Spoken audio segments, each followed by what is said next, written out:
Hi, today I'd like to start with one of my favorite nature poems.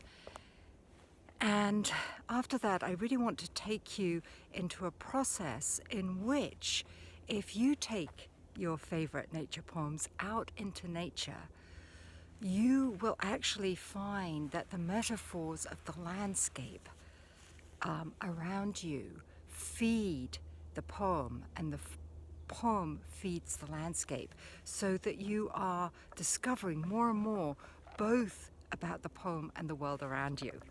So, excuse me, a little wipe there.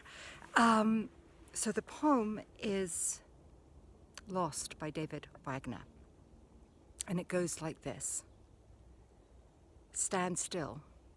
The trees ahead and the bushes beside you are not lost. Wherever you are is called here, and you must treat it as a powerful stranger. Ask permission to know it and be known. The forest breathes. Listen. It answers, I have made this place around you. If you leave it, you can come back again, saying here. No two trees are the same to raven, no two branches are the same to wren.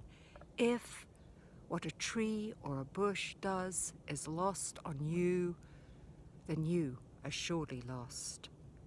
Stand still. The forest knows where you are. You must let it find you.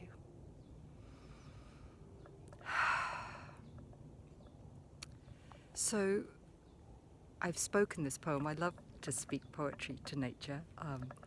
I believe that nature is the originator of all poetry and therefore probably enjoys a good poem. But reading or speaking this poem aloud in a woodland area, in a forest, is doubly meaningful. So when he says stand still in the poem, I feel myself looking around at the trees and the bushes and seeing how rooted they are. And so that command feels like a way of rooting myself in the here and now. And when Wagoner talks about encountering the here as a powerful stranger, I feel I want to look up at the tallest trees and draw myself tall, so that I can encounter this powerful stranger from a sense of power within myself.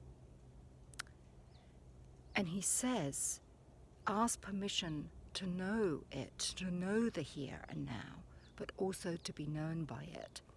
And when I hear those lines in a forest, what I realize is that when we stand still, we actually become known by the forest around us, because it is in our stillness that the birds approach, that the coyote approach, the bobcat.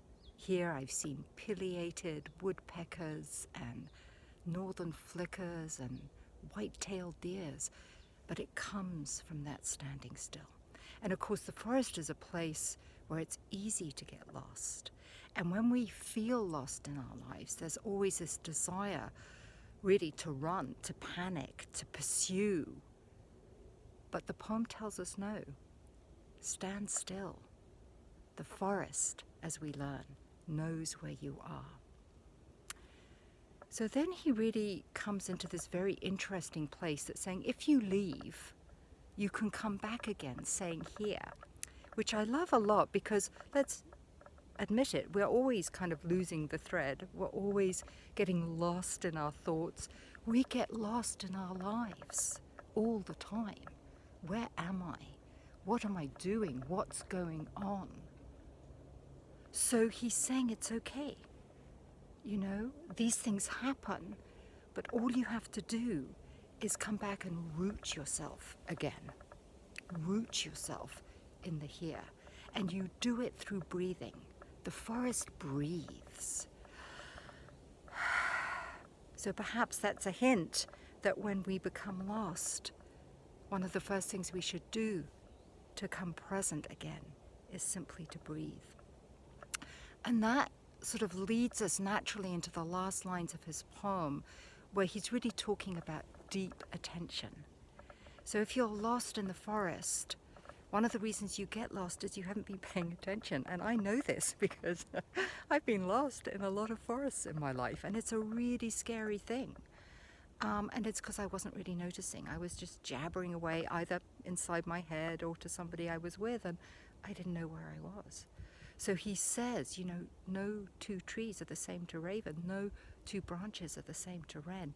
If what a tree or a bush does is lost on you, then you are surely lost.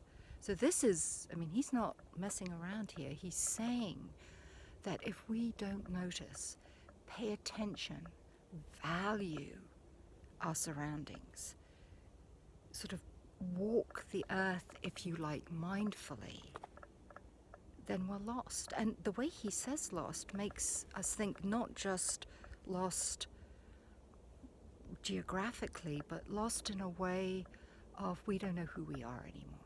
Who are we? We're not paying attention to this world about us. Then really, who are we?